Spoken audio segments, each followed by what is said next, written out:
अस्सलामु अलैकुम। कुर्बानी के बाद घर और किचन से गोश्त की बू दूर करने का आसान तरीका क्या है? जानिए छोटी सी टिप जो आपके बड़े काम आएगी। बकरा ईद में कुर्बानी के बाद जो चीज़ सबसे ज़्यादा परेशान करती है वो है गोश्त की बदबू, जो कि पूरे घर और किचन में बस जाती है और बार बार साफ़ करने और धोने के बावजूद जाती नहीं है।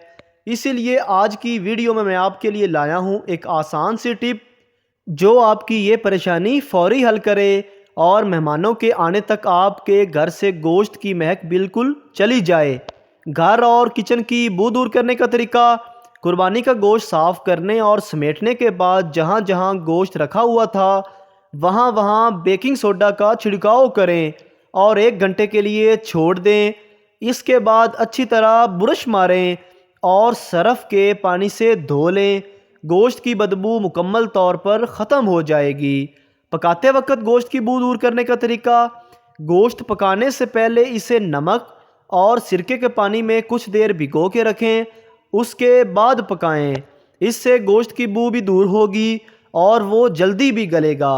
अगर आप गोश्त को काफ़ी अरसे तक फ्रीज़र में महफूज रखना चाहते हैं तो एक कपड़े को सिरके में भिगो दें और फिर इस कपड़े में गोश्त को लिपेट कर रख दें। इस अमल से आपका गोश्त बिल्कुल महफूज रहेगा। अगर आप गोश्त को कई महीनों तक महफूज रखना चाहते हैं तो एक पतीले में नमक डालकर गोश्त को उबाल लें और जब पानी खुश्क हो जाए तो एक मर्तबान में तेल डालकर इसमें उबला हुआ गोश्त डाल दें और मर्तबान का ढक्कन अच्छी तरह बंद कर दें। इस अमल से आपका गोश्त महीनों तक महफूज रहेगा। माहरीन का ये भी कहना है कुर्बानी के गोश्त को फौरी तौर पर इस्तेमाल नहीं किया जाए। कुर्बानी के जानवर को ज़िबा करने के बाद 3 या 4 घंटे तक उल्टा लटका रहने देने चाहिए ताकि इसमें मौजूद तमाम खून बह जाए।